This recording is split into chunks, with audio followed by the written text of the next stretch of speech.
concerts, visits from world-famous stars. We all love attending these kinds of events. But for me personally, a concert is not just a star's performance, it's specifically about informing and advertising to potential clients so that they come to this concert. Today, the concert market is going through tough times. There's the monopolization of the ticket market, a limited promotion system, rising fees for the stars themselves, and a decrease in the paying audience hall, of which in turn reduce the concert organizers' margin and force them to think more carefully about whether to hold the concert at all and how to do it, so that you don't end up in these kinds of situations. That's exactly why I decided to record this video. Personally, I, Zhenya Holostenko, have worked on the advertising for more than 4,000 concerts. That's really true. I've handled everything from small local events with lesser known stars to the arrival of big names like, for example, Scorpions, Depeche Mode, advertising for various festivals, and so on. Each event requires its own unique strategy. None of this happens by accident. Let's talk about concert promotion strategies. First, for example, the ideal scenario is when you bring in a star and there is already demand for them. Of course, this usually means a very high fee for the artist. And naturally, there are also high risks right from the start. But in turn, if there is very strong demand, we sell the maximum number of tickets through ticket operators. This is the most ideal scenario. But I repeat, the situation in Ukraine today is such that you could bring in someone like Sting, for example, and still lose out. Why? Because the advertising was poorly planned and there is limited purchasing power among the population. Why? Because foreign stars these days, if you go to a concert, for example, a ticket costs 1,000 or even 1,500 hryvnias. Today, that's quite a significant amount of money for the average Ukrainian. That's exactly why it's necessary to organize a system for promoting concert events, so that people want to attend the concert and are willing to part with that kind of money easily. Accordingly, we will look at a different strategy for promoting a concert, not just putting it up on ticketing platforms and simply waiting, hoping that the concert will go really well. That's yesterday's approach. That might have worked about 10 years ago, but today everything works differently. Let's imagine a situation, for example, where you're organizing an event that doesn't have particularly high demand. Or, as in the example with Sting, there is a high risk involved. What do we need to do? The first step is an informational push. An informational push means making people aware that this concert is happening.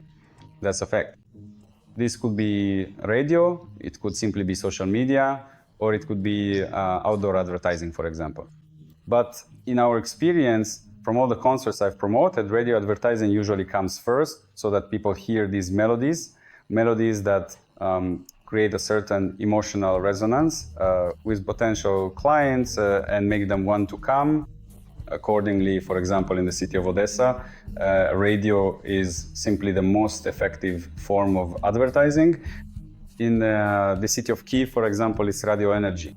We personally have worked with such radio stations, and it works effectively. When you create an informational buzz, so to speak, people start talking about the event. Next, you need to take this warm lead, so to speak, by the hand and guide them to buy a ticket. After that, the work of ticket operators begins, followed by the promotion system. This includes online advertising and outdoor advertising. Usually, outdoor advertising comes in second place. Why is that? Because it's the visual component of your concert's advertising. So you hear on the radio that Leonid Agutin is coming, you see a poster, and naturally you start looking for where to buy a ticket. This is the most effective strategy. The third one is the digital strategy. A digital strategy is about finding your customer entirely online so that they are most likely to buy your ticket, a ticket to your event. The simplest form is display advertising. Display advertising means banner ads everywhere, selling tickets for this event. There are many different strategies. These include music websites, apps, and specifically clustering people who attend concerts and so on. Here, everything depends on the specific event, right down to advertising on particular platforms where melodies are mentioned, not just melodies, but any information about this artist. If it's, for example, rap, then let's say, yes, it might have its own platforms and so on. Next, The following stage will be video advertising. This is an upward trend in online advertising today.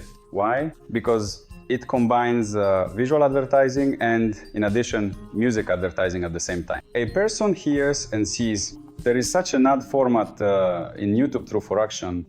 True for Action is when a person watches a given video, he is offered a button. And this button specifically should be tickets. That is, the person heard that, for example, Maluma was coming to the city of Kyiv. Cool melody, buy a ticket. Monatika, listen, buy a ticket. It works very effectively. It is the most effective trend today. Accordingly, how will you advertise this further? This is AAA. Clustering is based on interests. Further, it already depends specifically on the strategy, how you choose it for yourself. Then the next stage will be, for example, a search campaign. A search campaign is when, for example, people are looking for this artist and we immediately appear with tickets to the event. The next stage will be, actually, that's not even the next stage. With the help of all these things, let's say, that we've discussed, right? Where will we direct the person to? We're not going to, for example, if we're the organizer, we're not going to advertise the ticket operator. Many organizers refuse to advertise the ticket operator because that's investing in someone else's business. Accordingly, they create their own concert agency websites where their event listings are presented.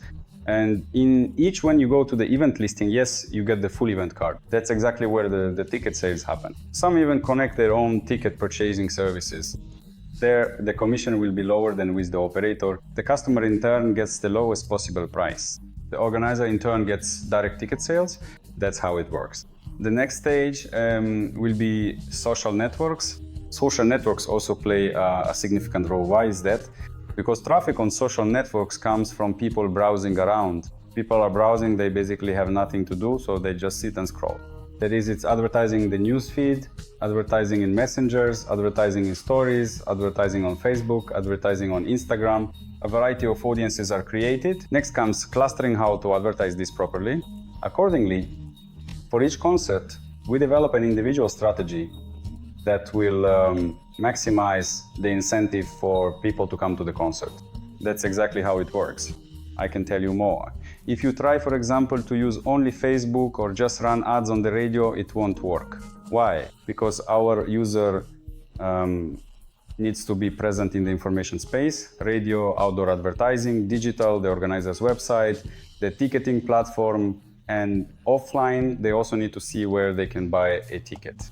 That's exactly how it will work. This is the recommendation for organizers, so that events are held with minimized risks and maximum returns.